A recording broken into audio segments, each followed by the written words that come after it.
सदाशिवसमारम्भां शङ्कराचार्यमध्यमाम् अस्मदाचार्यपर्यन्तां वन्दे गुरुपरम्परां। वाक्यकारं वररुचिं भाष्यकारं पतञ्जलिं पाणिनिं सूत्रकारं च प्रणतोऽस्मि मुनित्रयम्। सर्वेभ्यो नमो नमः। मित्रों, आज हम तुक संधि के विषय में, तुक आगम संधि है, इसके विषय में पढ़ रहे हैं। हालांकि एक तुकागम संधि को हम सीतुक इस सूत्र के नाम से पहले पढ़ चुके हैं, पर जैसा कि मैंने आपको वहां पर जो बताया था कि इस वाली तुकागम संधि को भी वहां रख सकते थे, पर मुझे इसमें यह कारण लगा बाद में सोचने पर और भी कि दोनों तुकागम में थोड़ा अंतर है। वो अंतर क्या है कि जैसे वो वाला तुकागम जो आपने पहले पढ़ा सीतुक वाला, वो है त्रिपादी, और यह वाला जो तुकागम है चेचा इत्यादि और पदांताद वाले दो सूत्रों से होगा, यह तुकागम सापादी है। अर्थात ये 6वें अध्याय का, वो 8वें अध्याय का है। पर प्रक्रियात्मक भेद देखा जाए तो प्रक्रियात्मक भेद में अंतर नहीं है, है ना। तुक का बचता तो ताही है, वहां पर भी और यहाँ पर भी। वहां जो संधि होंगी यथावत वो यथावत यहाँ पर भी होंगी, उसको जो है। हाँ, यहाँ पर ये तुकागम छकार के परे रहते होता है और वहां पर सी तुक सकार के परे रहते होता था। ठीक है जी जी। तो कुल मिला के देखा जाए वहां रखा जा सकता था इसे। तो आइए हम इस संधि के विषय में पढ़ते हैं। ओके जी। अब आपने वृक्ष छाया ऐसा देखा होगा, यदि भोपाल परिसर में यदि आप हमारे कुछ मित्र रहे हैं तो वहां पर एक कवि भास्कर छात्रावास है ना पंतोला जी? जी जी जी है ना। वहां पर आपने यदि गौर किया हो, ये बीच में कुछ च लगा रहता है, ये देखो। जी जी, गौर किया कभी इस पर? सुमित चतुर्वेदी भास्कर, हाँ, छ से पहले च आता जी जी जी जी। तो इसको पढ़कर के प्रायः संशय हो जाता था कि भैया ये च कहां से घुस गया बीच में, क्योंकि भास्कर और छात्रावासी च का क्या चक्कर है है ना। इसी प्रकार से बहुत सारी जगह जैसे यह हमें संदेह होता है। जैसे संस्कृत छात्र, इसको देखें थोड़ा सा। अब संस्कृत और छात्र, यही इसमें अब क्या होगा, तो ये आगम घुस गया ये बीच में, तुक का जो च दिखाई देता है, तो ये संस्कृत संस्कृत संस्कृत छात्र, वो चकार होगा छकार से पहले। इसी प्रकार से आपको ये अन्य उदाहरण दिख रहे हैं, इन पर हम विस्तार से चर्चा करने वाले हैं आप लोगों के समक्ष। तो हम बस यही पढ़ना चाहते हैं आज संधि में कि ये च क्या घुस जाता है बीच में, इसका नियम क्या है, ये चकार के बीच में घुसने का। ठीक है जी। तो उसके लिए सबसे पहला सूत्र है छेच। सूत्र क्या कहता है कि ह्रस्वस्य छेतुका तुक स्याप, इसको कैसा स्याप जोड़ लेना। ठीक है जी। तो आपकी किताब में इतना ही दिया था कि ह्रस्वस्य अर्थात ह्रस्व को, छे का मतलब छकार के परे रहते तुक होता है। तो सूर्यकांत जी, ये तुकागम किसको हो रहा है? ये हो रहा है अ को, ह्रस्व को, है ना, ह्रस्व अ को जी। हाँ, वेरी गुड। और किसके परे रहते हो रहा है? ये छ के परे, छकार के परे। हाँ हाँ, वेरी गुड। तो ये छ के परे रहते ह्रस्व को तुकागम करता है, पहला सूत्र। दूसरा सूत्र क्या करता है? ऊपर जो काम बताया गया वो तो ह्रस्व से परे करता था। पदांताद वहां पर ये शर्त है कि दीर्घ पदांत होना चाहिए। क्या होना चाहिए? दीर्घ पदांत। तो क्या हो जाता है, तो भी तुक हो जाता है छे, मतलब छकार के परे रहते, पर ये तब दीर्घ पदांत की स्थिति में ये विकल्प से होता है, इतना अंतर है।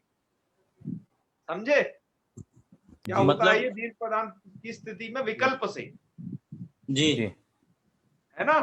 मतलब जी। आपको ह्रस्व को जो तुकागम करना है, नित्य करना है, मतलब करना ही करना है, नहीं रूप गलत माना जाएगा आपका, ठीक जी है। जी और जी पदांताद्वा का नियम क्या है कि दीर्घ पदांत होना चाहिए। देखो दोनों चीज, दीर्घ भी और पदांत भी है। जी तो दीर्घात पदांतात, तो दीर्घ पदांत को क्या है, छकार के परे रहते तुक हो जाता है। ओके, जी जी तो डायग्राम से आप समझ गए होंगे कि ह्रस्व ये वाली चीजें हैं, अ इ उ री, और दीर्घ पदांत में ये है नीचे के एरो पर जो निशान है ये, जी इनको क्या हो जाता है, हाँ पंतोला जी, छकार यदि परे हो तो तुक हो जाता है। तो तुक जी क्या है, कित है ना, तुक मतलब कित, जी और तुक, तुक का बचेगा क्या, ये अनुनासिक है, तुक है ना, जी ऐसा तुक है कित, और कित होने से क्या होगा, पर में आएगा। अंत में बैठेगा, जिसको विधान किया जाएगा उसका अंत अवयव बन के बैठेगा। जी तो इसलिए क्या होता है, यहां पर जो आपका तुकागम है जी वह इनके बाद में बैठेगा। देखो एरो के निशान से इसलिए ने इधर लिख रखा है कि ये ह्रस्व और दीर्घ पदांत को विधान है, तो उनके बाद में बैठ जाएगा। ओके, जी अब्दुल्ला जी क्या कह रहे थे बताइए। वो दिख गया नीचे, वो ह्रस्व और मतलब पदांत दीर्घ केवल कह रहा था, तो ह्रस्व में कौन कौन और पदांत दीर्घ में कौन, वही पूछना चाह रहा था। वो नीचे है लाल वाले में, अब दिखा। वो हमने लिख दी है कि और स्पष्टता हो जाए, है ना। आप लोग वैसे ह्रस्व और दीर्घ जी, दोनों क्योंकि वो चीजों को केवल जानते ह्रस्व हैं। और दीर्घ बोला ना, तो डाउट हो रहा था। हाँ हाँ हाँ, ठीक ठीक, जी जी, हो गया हो गया। चलिए। अब ये तुकागम किया पाणिनि जी ने, क्या किया, तुकागम, और तुक की गति क्या क्या होती है वो देख लो। तो पहले तो तुक का त होता है, फर्स्ट स्टेप, जी फिर त को जस्त हो जाएगा पदांत होने से, जी जी, द होगा। Second step. अच्छा, फिर उसको जी च्युत हो जाएगा, तो ज बन जी जाएगा। मतलब वहां की, क्योंकि आगे छ परे होगा ना, हमेशा छ परे आगे मिलना ही मिलना है, जी जी तो ये मतलब जी रहेगा कि इस च्युत की कंडीशन बरकरार रहेगी, जी और लास्ट में उसको चर्त होकर के च हो जाता है। अच्छा, ये सब बनता कैसे, ये सब स्थिति बनती कैसे है, देखो कितना लंबा यहाँ का ये है, ठीक है ना। जी जी कितनी लंबी प्रक्रिया है यहाँ की, यह आप देखिएगा कि प्रायः छात्र लोग क्या गलती किया करते हैं। जैसे उन्हें ये पहला रूप बनाना है, देखो यहाँ शिवत छाया लिखा है ना, आइए अब इसकी सिद्धि कर लेते हैं। देखो शिव प्लस छाया, यह स्थिति, ठीक जी है। जी यहाँ पर देखो समास हुआ है कि शिवस्य छाया यति, शिव छाया, शिव जी की छाया, तो ये षष्ठी समास किया है आप। जी तो समास हो जाने से क्या है कि यहाँ पर पद संज्ञक है शिव, क्योंकि समास होने के बाद विभक्ति आती है, उनका लुक हो जाता है। उस प्रक्रिया को आप जानोगे जब समास पढ़ोगे तब। लेकिन समास के कारण भी पदत्व बनता है, जैसे आपने सुबंत और तिगंत के अनुसार पद जाना था, लेकिन समास में भी होने से वो शुभ विभक्तियां आती हैं, उनका लुक वगैरह हो जाता है, लेकिन पदत्व उनका बना रहता है। जी तो ये पद है, सबसे पहले आपको समझना। जी ऐसे ही लक्ष्मी छाया में क्या समझना है कि लक्ष्म्या छाया इति, लक्ष्मी छाया, लक्ष्मी जी की छाया, छाया मतलब कांति वगैरह है। जी तो ये इनमें एक पदांत कैसे आप ये समझ गए होंगे, ठीक है। जी हालांकि पदांत में तो केवल यही काम करता है, लेकिन ये छह सूत्र दोनों जगह कर सकता है ये, क्योंकि कुछ कहता नहीं है कि मैं पदांत में ही करूंगा, तो ये तो ऑलराउंडर बन गया। ये तो जी दोनों जगह लगेगा आराम से। पदांत में मतलब पदांत हो या ना हो, उसको उससे लेना देना नहीं होता। जी लेकिन मैं फिर भी आपको पद संज्ञा बता रहा था, ठीक है।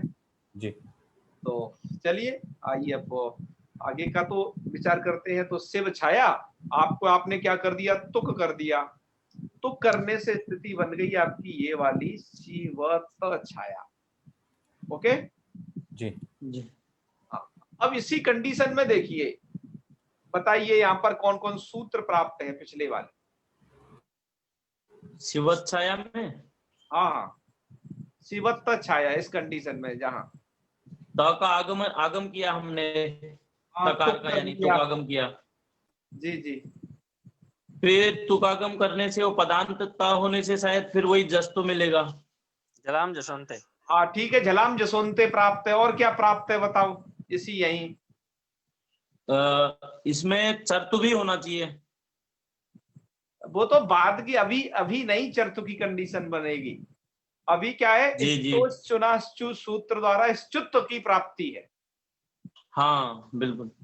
क्योंकि एक तरफ तवर्ग का है एक व्यक्ति, एक बार छाया, छाया का चवर्ग है उधर, वो तो हमेशा बना ही रहना है। जी जी जी तो यहाँ उधर पर का वर्ग है। प्राप्त है और जस्तु प्राप्त है, आप ये कहिए।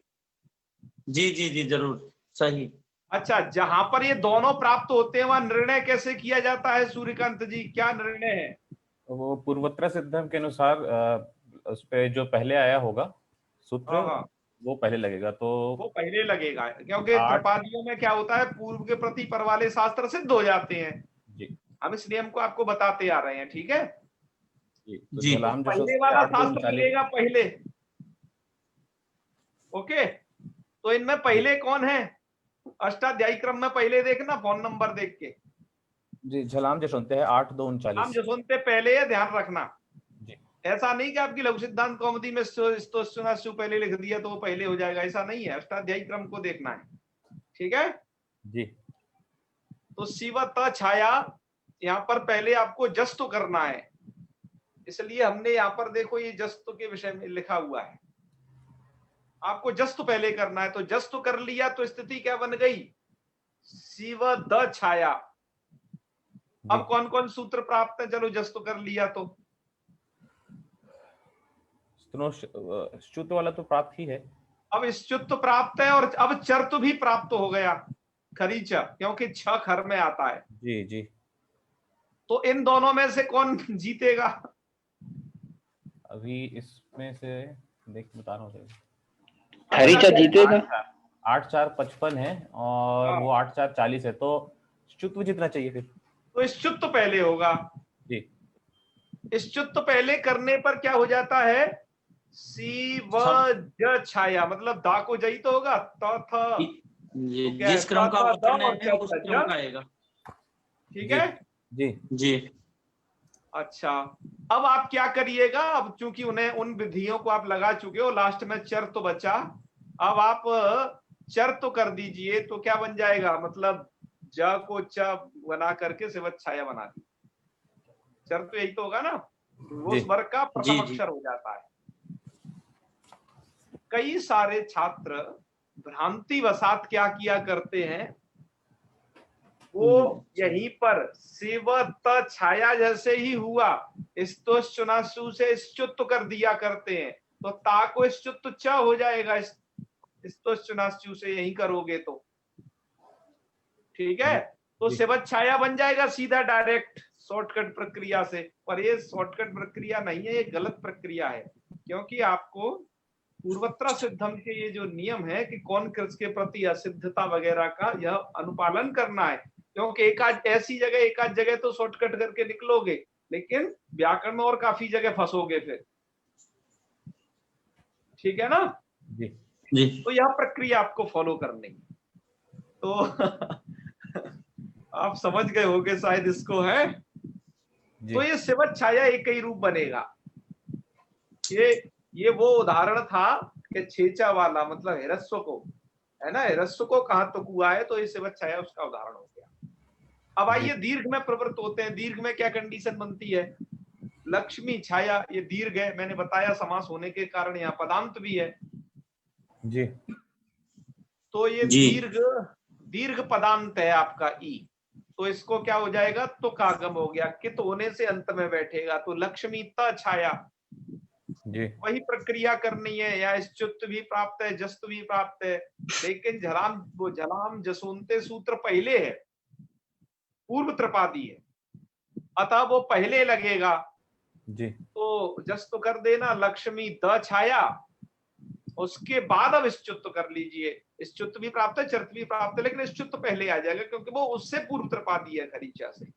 जी तो लक्ष्मी ज छाया, और अब आप अंतिम में लगा दीजिए चर, तो क्या बन जाएगा? लक्ष्मी छाया। पर ये आपको जो पदांत में करना है, विकल्प से तुक करना है, तो एक बार तुक करने पर लक्ष्मी छाया बनाइए, और एक बार मतलब ये नहीं होता है तो यहां पर ही मिला दीजिए आप। मतलब एक बार आपको तो करना ही नहीं है तो सीधा का सीधा मिला दीजिए, तो लक्ष्मी छाया क्या बनेगा? लक्ष्मी छाया। तो ये दो रूप देख लीजिए यहाँ पर दिए हुए हैं, पहला और ये दूसरा। मतलब पदांत में आप तो नहीं भी करो तब भी चलेगा। जी तो ये आपको हमेशा याद रखना है। अब इसमें छ को विशेष ध्यान में रखना है। छ पर में मिलेगा तो इस संधि की कंडीशन बनेगी। जी अच्छा, जैसे हमने कुछ उदाहरण दिए हैं, ये रस वाला है, वृक्ष छाया है। जी और क्यों उसमें मेघदूतम में क्या आता है? वृक्ष छाया आता है ना वहाँ, वसति तरुषु रामगिरियाश्रमेषु आश्रमेषु आता है ना, वहां पर क्या है? वृक्ष छाया ये आता है ना। जी चलिए, तो ऐसे ध्यान रखिएगा उन उदाहरणों को भी। इसी तरीके से अक्षर प्लस छंदस, तो अक्षर छंदस श्वेत छत्रम, कैसे ये होगा, है ना? तो उसको देखिए, ये तो आपने जान ही लिया, कभी भास्कर शास्त्रावा का। अच्छा, जहां पर दीर्घ है वहां पर ऐसा बनेगा कथा छलेना और कथा छलेना।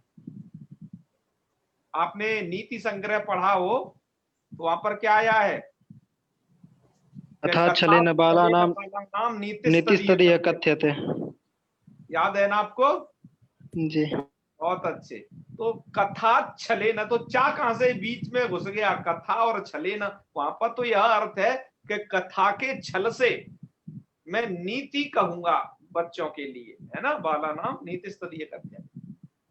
तो यह इस तरीके से हो जाता है। संधि को करने में आपको बस सावधानी यही रखनी है, इस संधि को करने में अक्सर चूक हो जाती है ना? अच्छे अच्छे विद्वानों से चूक हो जाती है। तो बस ये आपको नियम थोड़ा याद रखिए। आपने ये शब्द बहुत देखा होगा, मातृछाया। आजकल तो हिंदी में तो बहुत गलत लिखने लग गए हैं, मातृछाया लिख देते हैं बस केवल। ये चकार नहीं जोड़ते वो लोग, जी नहीं जोड़ रहे हैं, लेकिन छेचा सूत्र के अनुसार तो नित्य तुक होता है, करना पड़ेगा तभी शुद्ध है, अन्यथा शुद्ध माना जाएगा। जी तो ध्यान रखें, मातृछाया, पितृछाया, इस प्रकार के प्रयोग जो है उन्हें। और अलग अलग लिखे तो आचार्य जी? अलग क्यों लिखोगे? मिला के लिखो, सामासिक पद है ना, माता की छाया। नहीं मतलब हिंदी वगैरह में जैसे होता है, तो संस्कृत में तो नहीं, संस्कृत में तो मिला हिंदी कर में तो क्या करते थे, हिंदी की तो चर्चा ही मत करो, है ना? अपभ्रंश भाषा है। चलिए, जी ऐसे ही मात्रा छंद, यहाँ विकल्प से तो करेंगे क्योंकि दीर्घ है। जी सच्छत्र जी और ये दो वेद की शाखाएं हैं, एक ऐतरीय और एक छांदोग्य। जी तो ये ऐतरीय छांदोग्य, इस प्रकार से, मतलब इस प्रकार के आपको प्रयोग ये लिखने हैं। ये सच्छत्र क्या का विच्छेद क्या है? ये सछत्र अर्थात छत्रेण सहित, हाँ ठीक है, छत्र के साथ सछत्र। अब आपको इस संधि में प्रॉब्लम क्या होगी, समझ रहे हैं? आपको इस संधि में परेशानी यह आएगी कि ये च आपको कहां मिलेगा? एक तो ये तुक का त और उसे च बन जाता है, आपने तरीका देखा जी। और एक आपको स्वाभाविक चकार मिलेगा कहीं कहीं, कहीं मतलब केवल इस चुत्व से भी तो चकार हो जाता है त को। जी ठीक है जी जी। तो वहां पर आप पहचान करना वहां पर आपको क्या करनी पड़ेगी? पहचान के यह जो है तुक वाला त है, मतलब ये च है या फिर ये स्वाभाविक है, वो आप वहां के शब्दावली देख करके समझ जाओगे। मतलब जैसा शब्द देखोगे तदनुसार आप उसे धीरे धीरे समझ जाओगे कि हाँ ये कौन से वाला है, है ना। हाँ, कहीं चकार पहले से हो, जैसे ग्रामात प्लस चलिता, तो ग्रामात चलिता इस प्रकार के प्रयोग करते हैं ना, तो वहां पर छकार आगे नहीं है ना। तो ये जब आप ज्यादा से ज्यादा दिमाग में लाना, आगे आपको छपरे मिल जाए तब बात आ गई ना समझ में। जी जी बहुत अच्छे। तो इसका अब ये संस्कृत में भी वो बता देते हैं आपको क्या क्या है, इसको कैसे लिखना है, और तो इसमें कोई छूटा नहीं है, प्राय मैंने सब बात बता दी है, और जो कुछ छूट गई होंगी वो आप लोगों के प्रश्नों द्वारा आ जाएंगी, हल हो जाएंगी। तो आइए देखते हैं इसे कैसे लिखना है। रूपलेखन प्रकार शिव छाया इत्यत्र छेच इति सूत्रेण आद्यन्तौ टकितौ इति सहकारेण ह्रस्व अकारस्य अन्तावयवे तुगागमे अनुबंध लोपे च कृते शिवत्त छाया इति स्थितौ। कह रहे स्तुश्चुनास्विति स्तुत्वे प्राप्ते किंतु तस्य सिद्धत्वात् पूर्वं जलाम जसोन्ते इति सूत्रेण जस्त्वेन तकारस्य दकारे शिवद छाया इति जाते। कह रहे खरीच प्राप्ते किंतु तस्य तस्यापि असिद्धत्वात् पूर्वं स्तुश्चुनाश्चु इति सूत्रेण, है ना, इत्यनेन चुत्वेन दकार वो दस्य जकारे कृते, तो शिव ज छाया और खरीच इत्यनेन जकार जस्य चकारे कृते शिव छाया इति रूपम सिद्धम। इसी तरीके से आपको क्या करना है, पदच्छेद, पद प्लस छेद, ये चा कहां से बीच में घुस गया, इसी संधि की महिमा से। पदच्छेद छाया बता चुके हैं, एक छत्रम गृहच्छादनम तृणच्छेद्यम इत्यादि इत्यादि तो आपको उधर बता ही दिए हैं। ये सब उदाहरण आपके बन के तैयार हो जाएंगे। ओके, तो ऐसे ही आपको लक्ष्मी छाया से लेकर देना है, उसमें कुछ नहीं है, उसमें उस वैकल्पिक है सब कार्य। ठीक है, तो इस संधि से संबंधित कोई प्रश्न आपको हो तो आप बता दीजिए। क्यों नहीं है ना? बहुत अच्छे जी, वेरी गुड। आपको संदेह रहित होना चाहिए, लेकिन आज आपको प्रश्न नहीं है, लेकिन आज मुझे प्रश्न है आपसे, है ना। अच्छा, दुर्गा शंकर जी पूछना चाहते हैं, चलिए पूछिए। जी गुरु जी नमस्ते। नमस्ते जी, हर हर महादेव, कहिए।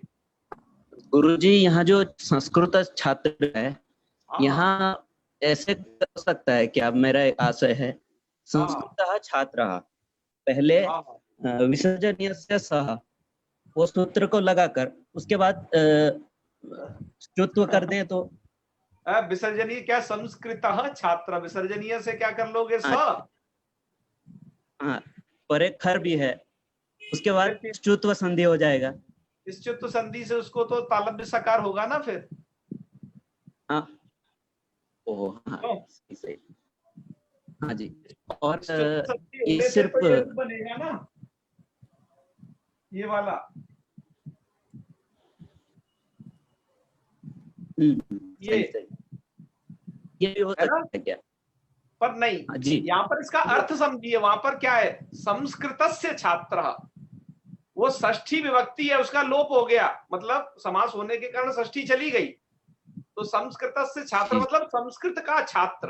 अब वहां पर ये आप कह रहे हैं संस्कृतः छात्र, ये नहीं है, यहाँ पर ये समास नहीं है।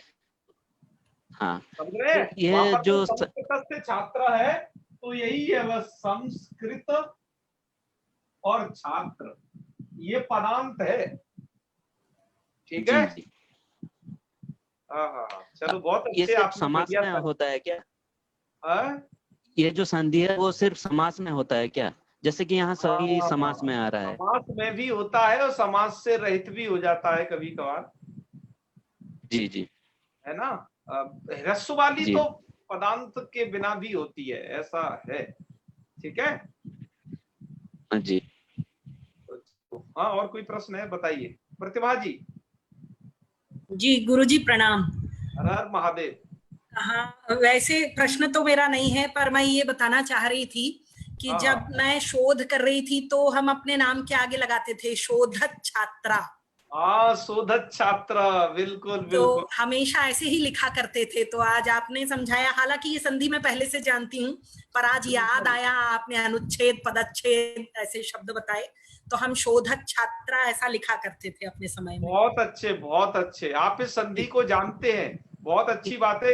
इसको इतने थोड़ा विस्तार से समझिएगा। इसमें और जो चीजें होती है ना, तकार को पहले जस्त्व, फिर श्चुत्व, फिर चर्त्व, जी जी बिल्कुल जी। प्रक्रिया समझनी होगी। और अब हाँ हम कुछ ऐसी चीज आपको बताने जा रहे हैं, बताने नहीं, अब हम पूछने जा रहे हैं आप सभी लोगों से, क्योंकि आज मेरा प्रश्न है आप लोगों के प्रति। आपको स्क्रीन पर मैं कुछ दिखा रहा हूं, उसे देखें और उसका समाधान दें। अभी दे सकें तो ठीक है, अन्यथा आपको कल तक टाइम मिल जाएगा, आप कल तक भी दे दें तो भी चलेगा। ठीक है जी। तो आइए, आज हमने कुछ स्क्रीनशॉट जी। लिए हैं मित्रों। श्रीमद् भगवत गीता, यह हमारा, अरे यह हमारा जो ग्रंथ है श्रीमद् भगवत गीता, देखिए आप उसे। जी। आप इस श्लोक को थोड़ा पढ़िए, कहीं पर कुछ आपको मिल जाए इस संधि जैसा। यहां पर आया है, एतन में संशयम कृष्ण कृष्ण छेत्तुमर्हस्य, और जस्ट इसके नीचे त्वदन्यः संशयस्यास्य छेत्ता न ह्युपपद्यते। अब मैं आपसे ये पूछना चाहता हूं, इसमें ध्यान दीजिए, ये तो आपने श्लोक पढ़ लिया होगा। यहां जी। पर देखिए कृष्ण छेत्तुमर्हस्य, और यहां पर है संशयस्यास्य छेत्ता। यहां पर यह क्यों नहीं हुआ तुकागम, यह आपसे पूछना है, जबकि सब कंडीशन बन रही है। गीता का श्लोक है, आप देख लीजिए, आप इसे जानते होंगे, ये 6ठे अध्याय का श्लोक है, 39वां। तो आपका इसका उत्तर देना है आपको। सबसे पहला प्रश्न मैंने आपको किया है, ठीक है। ये अंत में है ना, आपने वो कहा था कि मध्य में होगा करके, क्या मध्य कहते में हो नहीं, बीच में? हमने सूत्रों को घटा लीजिएगा। महोदय महोदय अद्य अत्र कृष्णः अस्ति न, कृष्णः विसर्ग अस्ति। विसर्ग नहीं है, संबोधन का रूप है। प्लीज देखिए अर्थ, इसलिए मैंने आपको दिया है, हे कृष्ण, हे श्री कृष्ण। अस्तु अस्तु अस्तु। संबोधन का रूप है, इसलिए मैंने अर्थ आचार्य सहित जी। इसको स्क्रीनशॉट लिया था कि कदाचित। भैया, हाँ जी, तुगागम ये वाला मतलब क्या बोला था आपने, भूल गया मैं। वो बीच में होगा ना, ये तो मतलब संबोधन है, तो ये पदांत में नहीं होगा शायद, इसलिए नहीं हुआ। अरे पदांत तो है ही, पदांत में तो हो ही रहा था। आपने शिव छाया में पढ़ा था ना, पदांत में शिव पद के अंत में ही तो है। मैंने ह्रस्व हाँ। से ह्रस्व वो छेचा वाला क्या बताया है कि वो पदांत में भी होगा और उसके बिना भी होगा, दोनों कंडीशन में होगा, क्योंकि वो कुछ कहता नहीं है कि मैं पदांत में हूं या नहीं हूं। शैल जी, इसका उत्तर अभी आप जितना पढ़ चुके हैं उसी में से है ना? गुरुजी शायद हाँ, छंद आप पढ़ चुके हो इस उत्तर को, हाँ जानते हो। हाँ जी निर्मल जी। शायद छंद छंद बिगड़ जाए, हो सकता है। अरे वो कोई बात नहीं है, छंद बिगड़ने की आप चिंता नहीं करें, वो तो ऋषि अच्छा, लोग मेरा देख लेंगे। एक डाउट। तो ये पहला प्रश्न है, ठीक है, इसका उत्तर आपको ढूंढ के लाना है। मेरा एक बस इसी में एक और डाउट, ये हाँ इसी बताइए। इस पे मतलब ये उसको अच्छे से मालूम नहीं, तो संवाद अर्जुन और कृष्ण के बीच में हो रहा है, उसी के समय का है ना? हाँ हाँ, मतलब यहाँ पर वो भी नहीं लगा सकते क्या, दुराधूते वाला? दूरा दूते से मतलब इच्छा इसमें हे कृष्णा में, हाँ, वो मुझे लगता है दूर पे स्थित नहीं है, पास में ही है। दूरा दूते जो दूर के लिए वो बताया लगाया जाता है। हाँ वही इसलिए एक नहीं ही लगा रथ पर सकते। थे ना दोनों लोग। हाँ हाँ वो दोनों तो आसपास ही थे ना, एक ही रथ में। हाँ, हाँ, आजू बाजू। भगवान कृष्ण और अर्जुन एक ही उस पे थे। चलो दूसरा प्रश्न देखिए। जी। दूसरा प्रश्न, मुझे ये वाला शायद मुझे लगता है उत्तर आप जरूर दे दोगे।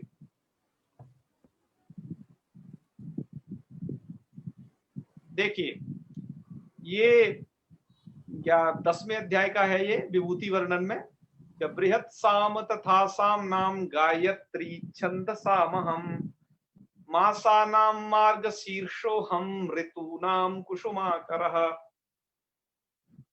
तो बताइए जी। यहाँ तो विकल्प से है तो नहीं किए, ऐसा भी तो हो सकता पदांताद वा है। हाँ चलो, यहाँ तो आपको समझ में आ गया ये, है ना। जी जी। तो यह गीता में से ये कुछ उदाहरण थे, हमने खोजे थे, हालांकि और भी जगह पर हैं, जैसे एक वो श्लोक है ना, विद्यानाम नरस्य रूपमधिकम प्रच्छन्न गुप्तम धनम, प्रच्छन्न, ठीक है, तो तुकागम है। तो आप भी अब ऐसे इस तुकागम को पकड़ पाएंगे तो मुझे आप लोगों को बधाई दे देनी चाहिए, क्योंकि आप अब 50% व्याकरण सीख चुके हो और 95% संधि सीख चुके हो, क्योंकि आज हल संधि आपकी पूरी होती है लघु ना? करोड़ी के अनुसार ना है जी। अब हम एक परिशिष्टम वाला भाग थोड़ा हल संधि में पढ़ेंगे, उसके लिए हम थोड़ा तैयारी करके उसे कल आप लोगों के समस्त प्रस्तुत करेंगे। पर उससे पहले अभी तक आपने जो पढ़ा उसकी आप हाईलाइट देख लीजिए, ठीक है जी? जी आप उसकी हाईलाइट देख लिए, हमने उसको रखा है यहाँ पर, तो उसे चलिए खोज के आप लोगों के सामने लाते हैं। अभी तक आपने क्या क्या पढ़ा उसका वर्णन है।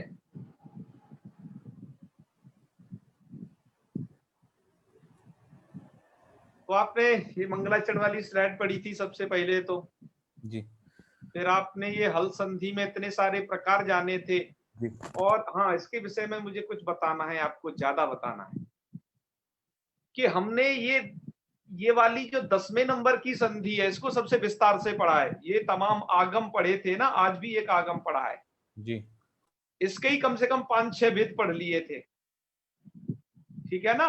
अतः ये अधिक विस्तृत हो गया है, तो अतः हमने उसको आगम संधि में समेट दिया है उस प्रकार को। तो इतनी सारी संधि आपने पढ़ी थी इसमें, अनुनासिक पर श्रवण, कुश्रवण, चर्त, छत्व, अनुस्वार पर श्रवण और तमाम प्रकार की आगम संधियां और रू संधि प्रकरण को आप कल ही पढ़ के निपटे हो। तो इतनी सारी संधियां पढ़ी थी हमने। अब उनको कौन कौन सी पढ़ी देखिए। निश्चुत संधि पढ़ी थी, याद आ गया होगा क्या क्या नियम था, कैसे था, देखते जाइए सरसरी निगाह से। इस संधि का निषेध पढ़ा था, कहां नहीं होती है। जी फिर हमने ष्टुत्व संधि पढ़ी थी, एक है ना? जी जी ये देख लीजिए, रामस्ष्टा रामष्टीकते इत्यादि प्रयोग चक्र ढौकस, ये संधि कहां नहीं होती उसका निषेध भी पढ़ा था हमने। न पदांता टोर नाम, ये निषेधक सूत्र था। षट संतः षटते, यहाँ पर नहीं होती है ना? षट संतः षटते, यहाँ ष्टुत्व तो नहीं होगा। और षड नाम, नाम नवती नगरी में हो जाएगा क्योंकि उनको छोड़ करके लगता था ये, ठीक है जी। और इसमें तोसी था, तो संष्ठा उदाहरण था उसका, ये भी ष्टुत्व संधि का निषेधक सूत्र था इसमें ये। हम गुरुदेव, हाँ जी गुरुदेव इसमें सोम सुट ढौक से जो था इसका संधि छेद सोम सुट ढौक से नए पदांता टोरनाम से होगा ना ये? कौन सा वाला?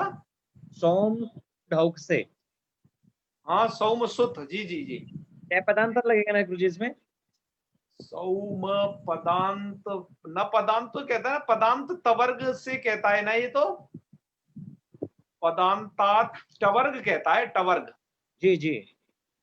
तो यहाँ पर न पदांत टोरना नहीं लगेगा।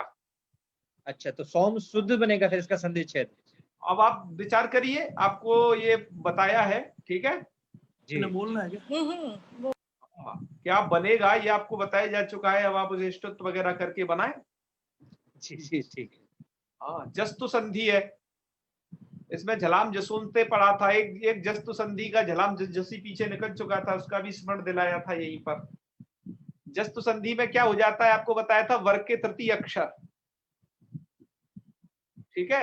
ये तमाम उदाहरण बताए थे, वागीस, षडाननः, स्वर्गादपि, प्रागेव, जगत गुरु, ये तमाम उदाहरण थे, आपने ये पढ़ा था। इसके बाद हमने अनुनासिक संधि पढ़ी थी। अनुनासिक संधि में वर्ग के पंचम अक्षर बैठ जाते हैं, किनके स्थान पर? एक क ख ग घ च छ इन 25 वर्णों के स्थान पर। ओके, सूत्र था इसका, अनुनासिक अनुनासिक हुआ, पदांत को अनुनासिक होता है जी, अनुनासिक ही परे होना चाहिए तब तो, हर यहाँ पर पंचम वर्ण ही परे होना चाहिए, ये नियम था। तो एतद मुरारी, तो एतद मुरारी बन जाएगा। वांग नियम, वाक नियम, तो वाक और ग, तो वांग नियम इस प्रकार का बन जाएगा। तो तो ये तमाम उदाहरण आपने पढ़े थे। जस्त यत, हाँ, और जस्तु संधि पहले होती है और अनुनासिक संधि बाद में होती है। यहाँ पर ध्यातव्य हमें लिखा हुआ है कि यत्रादौ जस्तु कार्यम संभवति चेत तत्करणीयम पश्चादेव अनुनासिक संधि प्रवर्तति। ये आपको याद रखना था, है ना जी। इसके बाद आपने परसवर्ण संधि पढ़ी थी तोरली के द्वारा, और ये संधि में तल्लय विद्वान लिखती, पठन लिखती, जहल लक्षणा, ये सब उदाहरण पढ़े थे। परसवर्ण होता है मतलब ल या ल दो में से कोई एक अक्षर बैठता है, ठीक है जी। उसके बाद आपने कुश्रवण संधि में उत्थानम पढ़ा था जी। और काफी अच्छे से पढ़ा था इसको तो आप लोगों ने। उत्थानम उत्थम्बनम ये इधर भी है, कुश्रवण में चर्तु संधि वगैरह भी घुस गई थी बीच में ही, ये कहाँ कैसे तो ये रूप बन के तैयार हुआ था। वहीं पर झरो झरी सवर्णे से हल से परे झर का वैकल्पिक लोप किया था, ठीक है जी। तो मतलब ये थ वाला लोप, थ लोप कर दिया था बीच में से, ग्रीन वाला है जो, तो उत्थानम प्रयोग बन गया था। उसके अन्य उदाहरण भी है चर्तु संधि के बगल में दिक्पालः, विराट पुरुष, ये सब चर्तु संधि के उदाहरण थे, तो क्या खरीच आया था ना इसलिए। और आपको बहुत सारे तो हमने अभ्यास कार्य में दे रखे थे, आपने वो सब किए ही है। उसके बाद सचोटी करके छत्तु संधि पड़ी थी, है ना जी। तच्छिव मृच्छकटिकम वाक्शस्त्रम, ये छत्तु संधि पड़ी थी। इसके बाद आपने ये पदांते अनुस्वार परश्रवण संधि, पद के अंत में अनुस्वार परश्रवण संधि को पढ़ा था, मोनुस्वारा और वा पदांत। ओके, अर्थात मोनुस्वारा से अनुस्वार होता है, लेकिन यदि वो पद के अंत में है, मतलब पद के अंत में ही करता है वो मोनुस्वारा, मान पद को अनुस्वार। पर उसके बाद यदि यह प्रत्याहार यदि पर में होता है तो यह प्रत्याहार के ये रेड वाले अक्षर इधर लिखे हुए हैं, क ख ग घ हैं, इतने अक्षर परे हो तो क्या परसवर्ण हो जाता है, तो ग्रीन में लिख दिया है, ग य न न म य व, ये सब लिख दिया है, ये परसवर्ण में बैठते हैं जी। तो ये हो जाएगा पदांत विषयक नियम है। उदाहरण इधर तमाम लिखे हुए हैं, हरिम बंदे सब। रेपोस माणानम सवर्णाना संति, ये भी बताया था। कुलम रोदिति में परसवर्ण नहीं होगा क्योंकि आगे र परे है, र के परे रहते परसवर्ण प्रवृत्त नहीं होता। उसके बाद अनुस्वार परसवर्ण संधि अपदांत वाली पढ़ाई थी, उसके दो भेद थे ना अनुस्वार परसवर्ण के, पदांत और अपदांत को लेकर। जी। अपदांत वाली में ये नश्य पदांत जली सूत्र था, अनुस्वार से यही परसवर्ण उसको परसवर्ण करने वाला था। उदाहरण आपके सामने है, यहाँ पर जो परसवर्ण होता है वो नित्य होता है, ये भी बात बताई आपको, यही के यही लिख रहे हैं, है ना। इसलिए गंगा वगैरह जो वैसे लिखते हैं ना अनुस्वार वगैरह लगा करके, वो सब अशुद्ध है, भी बताया था आप लोगों में से ही किसी ने। चलिए आगे बढ़ते हैं। अनुस्वार संधि का निषेध पढ़ा था, ये सब आपने। अनुस्वार संधि कहाँ नहीं होती है, तो मोराज समकौ हे म परे वा न परे ना, ये सब सूत्र वहां पढ़े थे। अनुस्वार संधि नहीं होगी, मोराज समकौ में माँ को माँ हो जाता है, हे म परे वा में अलग अलग एक कार्य हो जाते हैं, इसको आपने पढ़ा था जी। इसके बाद आगम संधव कुक्टुकौ, आगम संधि चली अपनी जी। आगम संधि काफी विस्तृत है यहाँ पर। इसमें कुक और टुक पढ़ा, कुक और टुक कहाँ होते हैं, तो प्रांग छष्टा ये वगैरह इनको निश्चित है यही जी। फिर धुट कहाँ होता है, सी धुट, इसके लिए सूत्र था एक, नश्च सूत्र था, दो धुट विधायक सूत्र पढ़े थे जी। इसके उदाहरण थे षड संता, ड और धुट कर लिया तो ड स ड ध, और उसको जो है चर तो स ड त संता और सट संता विकल्प से होता है, तो सट संता वो भी ठीक है। तो ये धुट पढ़ा था। लिटत है ना, लिटत्सु लिटसु, ये सब तमाम उदाहरण देख लिए।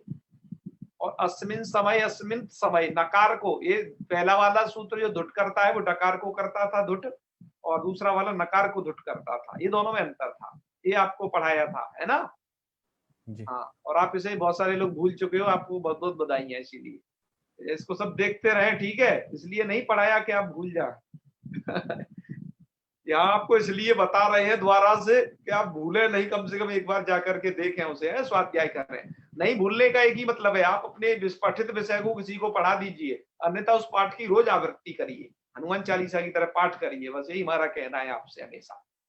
उसके बाद में आगम संधि में आपने गमुडागम संधि पढ़ी थी। गमुडागम संधि का प्रयोग प्राय होता है, तो ङ तो क्या होता था, ङ को मुट, ना को नुट, ना को नुट, यही था गमुडागम जी। और ह्रस्व से परे होता है, ह्रस्व से परे ngम होना चाहिए, तब उनको उससे बाद अच हो तब गमडागम होगा। तो गच्छन्नस्मि डबल नकार, तस्मिन् निति डबल नकार, तिर्यंगत्र यहाँ दो न, एकस्मिन् उद्याने दो न, है ना, ये सब संधि में था इसमें जी। इसके बाद आपने रू प्रकरण पढ़ा था अच्छे ढंग से तो ताजी ताजा पढ़े हो है। जी जी संस्कर्ता, संस्कृत इत्यादि बहुत सारे शब्दों की सिद्धि आपने सीखी थी, और कहाँ दो सकार होते हैं और एक सकार वाला रूप भी कैसे सही होता है समूह लोप में के, वो भी आपने पढ़ा था, ठीक है। इसके बाद रू संधि में पहला वाला ये जो था, ये तो माँ अर्थात सम के माँ को रू होता है, ये माँ के स्थान पर रू था, लेकिन पमा खय्यम परे में क्या था, उनके माँ को रू, लेकिन नश्छब्य प्रसान है, ये जो है अब जो है नाम के पद को रू था ये। उसके बाद विसर्जनीय से सा, ये सूत्र को आप याद रखिए, विसर्जनीय से सा को, जैसे आपने खरवसाने विसर्जनीय को इधर याद रखना है। इस सूत्र को देखो, जिनको मैं टिक लगा रहा हूं, क्योंकि अभी आपकी विसर्ग संधि स्टार्ट होगी, आपकी जान खा जाएंगे, ये सूत्र आपको याद होने चाहिए। विसर्ग का नियम क्या है, खर और अवसान परे रहते पदांत रेप को विसर्ग होता है, ये सूत्र आपको जरूर तैयार होना चाहिए, है ना जी, क्योंकि आगे के प्रकरण के लिए बहुत जरूरी है। इसी तरीके से आपको विसर्जनीय सा नहीं भूलना है, ये सब विसर्ग संधि में सद्या काम आने वाले हैं जी है, इनका व्याख्यान उस तरीके से द्वारा नहीं होगा, देख लीजिएगा आपके सामने है ये जी। तो चलिए आगे। फिर आपने ये हल संधि में रूप प्रकरण का ये रीन पे सूत्र पढ़ा था, विसर्ग कहाँ होता है और अर्ध विसर्ग का क्या रूल है, अर्ध विसर्ग का रूल समझा था, ठीक है जी। और तस परमामृतम द्वारा भी और कानामृते के द्वारा कान के नकार को रूप पढ़ा था, ये दोनों रूप अच्छे से पढ़े थे। और इसके बाद आज आपने अंतिम स्तोगागम संधि को पढ़ा, और पढ़ करके अब आपको रखना है यह याद, ठीक है, इसलिए आपको दिखाया था जी। तो आज यही रहा, तो कल आप उसका उत्तर दीजिएगा जो आपसे पूछा गया है। तो आज समापन यही कर लेते हैं, ठीक है सूर्यकांत जी। और जी। जब हम एक हल संधि में परिशिष्टम और पढ़ाएंगे, कुछ हल संधि विधायक सूत्र जहां तहां पठित हैं, हमारा ये प्रयास रहेगा आपके संज्ञान में एक बार लाए जाएं वो सभी सूत्र, कि वो क्या क्या करते हैं, बस इतना ही मात्र है ना। और बाकी तो सूत्र जाएंगे उन्हें पढ़ेंगे ही, पर संज्ञान में लाने के लिए उसे यहाँ पर एक हम परिशिष्टम पढ़ेंगे। और एक इसका टेस्ट हल संधि का भी आयोजित किया जाएगा, और जैसा मैं कह चुका हूँ हमारी संधि 95% समाप्त हो चुकी है, 5% संधि बची है बस विसर्ग संधि, और व्याकरण आप 50% समझ चुके हो, 50% व्याकरण आप समझ चुके हो, और अभी 3 महीना पूरा नहीं हुआ है उसमें। बाकी अब आने वाले जो 3 महीने रहेंगे, 3 मंथ्स है ना, 6 मंथ में आप अच्छे से पूरे व्याकरण पर कमांड कस लोगे। तो खैर आज इतना ही रखते हैं, तो थोड़ा ध्यान रखिएगा इन सभी बातों का आप हैं जी। तो सूर्यकांत जी करें समापन जी। चलिए।